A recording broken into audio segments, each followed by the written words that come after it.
All right, welcome back for part two of section one of chapter nine. We're almost there. We only got a few sections left, and we will be done with the book and also the school year. So bear with me on this. We're almost done.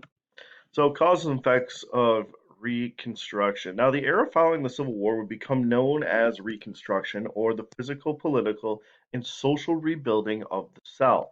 So, it's kind of an unoriginal term if you want to think about it that way. So Reconstruction, they're literally rebuilding the South right now. And Lincoln wanted to make it easy for Southerners to rejoin the Union because the sooner the nation was reunited, the faster the South could then rebuild. And as early as 1863, Lincoln started to outline his 10% plan for Reconstruction. Under this plan, a Southern state could form a new government after 10% of its voters swore an oath of loyalty to to the United States. The new government had to abolish slavery, and voters could then elect members of Congress and take part in the national government once again. And Lincoln's plan also offered amnesty or a government pardon to Confederates who swore loyalty to the Union. Um, and amnesty would not apply to the former leaders of the Confederacy, though. So, like, the people that were like trying to like get back in were former like congressmen in the Confederate States of America. Well, they're pretty much not going to get forgiven for that one. So, Lincoln's plan very, very easy and flexible for the southern states to basically rejoin.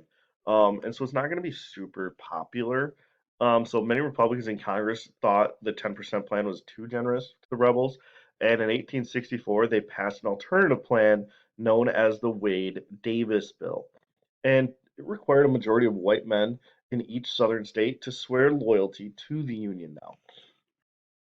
It also denied the right to vote or hold office to anyone who had volunteered for the Confederacy. And Lincoln refused to sign the Wade-Davis bill because he felt it was too harsh. So you have two options now. You have the 10% plan, which is pretty easy for the states to get back in. Then you have the Wade-Davis bill, which is a little bit harsher.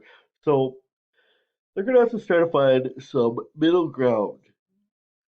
All right. And so changing gears, and we'll come back to getting back in at the end. But the Freedmen's Bureau addresses economic and social needs. 1 month before Lee surrendered, Congress passed a bill creating the Freedmen's Bureau, which is a government agency to help former slaves. Lincoln would sign the bill, and the Freedmen's Bureau gave food and clothing to former slaves, and it also tried to help find jobs for freedmen. The Bureau helped poor whites as well, and it provided medical care for more than 1 million people.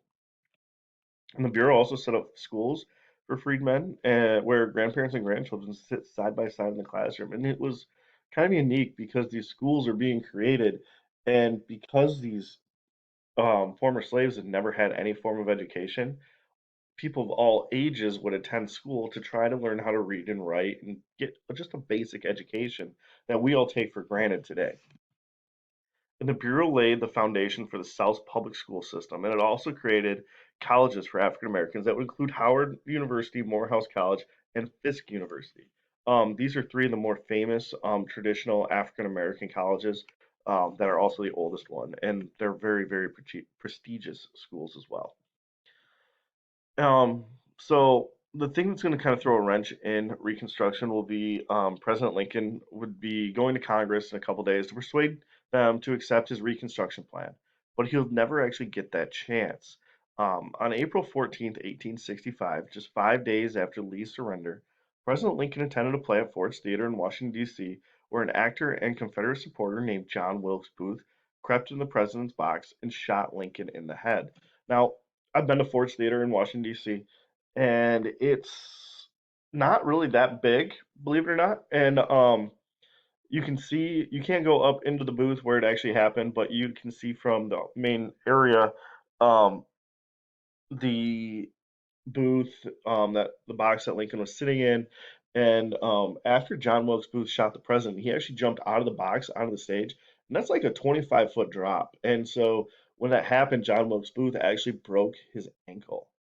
Um, and so, yeah, so he was a little hobbled up, and as he got away, he wouldn't be able to get very far because he was hurt. Lincoln, however, would die the next morning, and Booth would eventually be caught and killed in a barn outside of the city. Um, and the nation was now plunged into grief. The assassination was significant because Lincoln was the first American president to be assassinated. Also, millions who had been celebrating the war's end now mourned Lincoln's death. So everybody went from celebrating the end of the Civil War to now our president is dead and everybody's really upset about it. And his body would be transported by train for burial to Springfield, Illinois, where millions of Americans will come to pay respects along the route. So the route was made well known, which tracks his body would be on all the way. And millions of people stood along the tracks as the train went past to kind of pay their last respects to the president. Booth was also part of a group of 10 conspirators who had long been plotting to kill Lincoln, the Vice President Andrew Johnson, and also Secretary of State William Seward. And so none of the assassinations took place, although Seward was attacked by one of the conspirators. Now, most of these guys would be rounded up, and six would be put to death, and a couple others would be put in jail. And yeah, so these guys were all sympathizers of the Confederacy and were trying to basically make one last blow to the Union. Now that Lincoln's gone, Vice President Andrew Johnson will become the new President of the United States. Johnson had represented Tennessee in Congress, and when his state seceded, Johnson would remain loyal to the Union. So when Tennessee basically leaves and joins the Confederacy, Andrew Johnson stays in Washington, D.C., and he's like, I don't support their actions. And that's why he would become vice president of the United States, um, even though like his state is no longer part of the United States. And Republicans in Congress believed Johnson would support a strict Reconstruction plan, but it turned out it would be much milder than everyone kind of expected. It called for a majority of voters in each southern state to pledge loyalty to the United States. So far, it's the same as the Wade Davis Act. Each state also had to ratify the 13th Amendment, which banned slavery throughout the nation. Um, and the thing to remember is that the Emancipation Proclamation only banned slavery in Confederate held territory at that time. So there's still slavery. And so, with the passage of the 13th Amendment, which bans all involuntary servitude, um, slavery will now be banned everywhere in the United States. And Congress will propose the 13th Amendment in January of 1865. It would be ratified by December of that year. That's how many states would be accepting it so they could come back to the Union. And the 13th Amendment had a significant impact on life in the U.S. Without slavery, the South had to develop a new social and economic system. Many freed African Americans were hired on plantations, and others moved to towns or to the north to find work. Many thousands searched for and reunited with family members who had been torn away by slavery. Because remember, families were oftentimes broken up during slavery and sold between different plantations. So now they took advantage of this time and would go and search for their family and loved ones. And politically, the amendment overturned previous state laws and Supreme Court decisions upholding slavery. So all these laws that were in place about slavery are like no longer good and no longer exist. And so we basically rewrote history with this. And the 13th Amendment gave Congress the power to intervene and later pass additional legislation protecting civil rights, which at the time might not have seemed like a big deal, but 100 years later, in 1864 and 1865, it's going to be, or sorry, 1964 and 1965 with the civil rights legislation they do pass, it's going to be groundbreaking and life changing. The southern states will quickly meet Johnson's conditions, though. While Congress was in recess, the president would approve their new state government in late 1865. Voters in the South then elected representatives to Congress.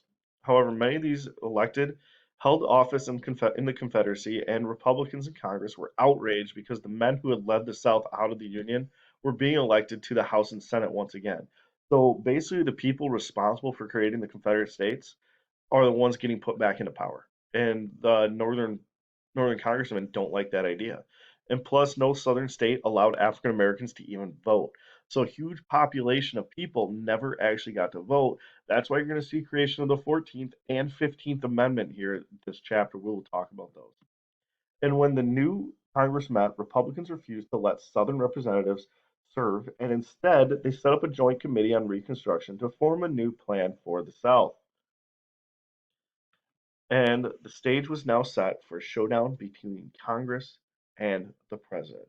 So this is where I'll leave you for today. Enjoy the weather we were supposed to have Saturday and Sunday. It's supposed to be really nice. And even today's not supposed to be too bad later on. So make sure you guys get outside, have some fun this weekend, and we will be back on Monday. So have a good weekend, guys.